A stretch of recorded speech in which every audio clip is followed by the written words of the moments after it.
જય માતાજી, જય શ્રી કૃષ્ણ। દીકરીને સારું સાસરું મળ્યું એ તમે કેવી રીતે માનો? કે શું એ પૈસાવાળા છે એટલે એ સારું સાસરું મળ્યું? કે શું તમારી દીકરીને એ બહુ સરસ રીતે સાચવે છે એટલે એ સારું સાસરું છે? તો ના, એવી ભૂલ ક્યારેય ના કરતા કે પૈસાવાળું છે એટલે એ દીકરીને સારું સાસરું મળ્યું કહેવાય, કે તમારી દીકરીને સારી રીતના રાખે છે એટલે એ સારું સાસરું કહેવાય।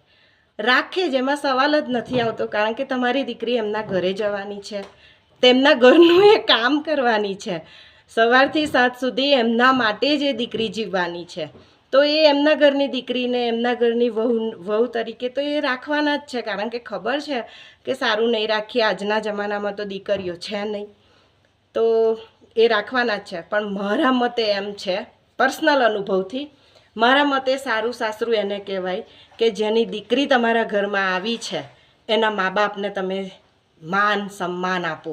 15 દિવસે એકવાર ફોન કરીને કોક તમારી દીકરી સુખી છે મારા ઘેર, ત્યારે તમને કહેવાય કે એક સારા ખાનદાનમાં તમે તમારી દીકરીને વડાવી છે।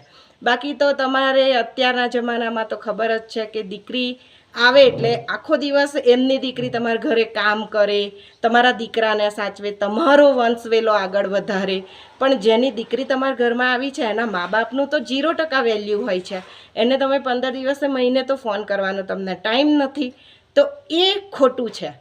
બસ હું તો એમ જ કહું કે ખાનદાન કોને કહેવાય કે જ્યારે તમારી જવાબદારીથી કોકની દીકરી તમારા ઘરે લાવો છો તો એના મા બાપને તમારે કહેવાનું હોય કે તમારી દીકરી અમારા ઘરે સુખી છે, ચિંતા કરશો નહીં, ત્યારે કહેવાય ખરા અર્થમાં સારું સાસરું દીકરીને મળ્યું। બાકી પૈસાદાર તો આજકાલ બધાય છે, પૈસા તો મળી જ જાય છે, પૈસા વાપરવા તો ગરીબમાં ગરીબ માણસ હોય એને પણ અત્યારે એની વાઈફને લઈને 15 દિવસે પિક્ચર જોવા, 15 દિવસે હોટલમાં ખાવા તો અત્યારે બધા જાય છે જ। અને દીકરી અત્યારે એવી સરસ રીતે સાસરીમાં ભળી ગઈ છે કે એને એના મા બાપની ચિંતાની હવે પડી નથી કે મારા મા બાપને કેટલું માન સન્માન મળે છે કે નથી મળતું।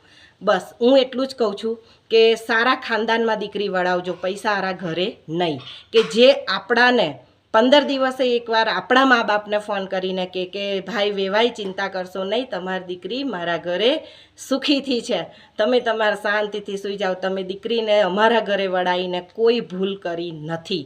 બસ આટલું જો કહેવાવાળા કોઈ સસરા મળી જાય તો આંખો બંધ કરીને, ઓછા પૈસા હોય ને તો એ ઘરે દીકરી વળાવી દેજો, એ દીકરી ક્યારેય દુઃખી નહીં થાય। કારણ કે પૈસાવાળામાં શું થાય, આજે પૈસા છે તો તમારી દીકરીને સરસ મજાના એ ગિફ્ટ આપશે અને સરસ રીતે રાખશે, પણ કાલે પૈસો નહીં હોય તો પણ જે ઘરમાં સંસ્કાર હશે ખાનદાનના એ હંમેશા રહેશે।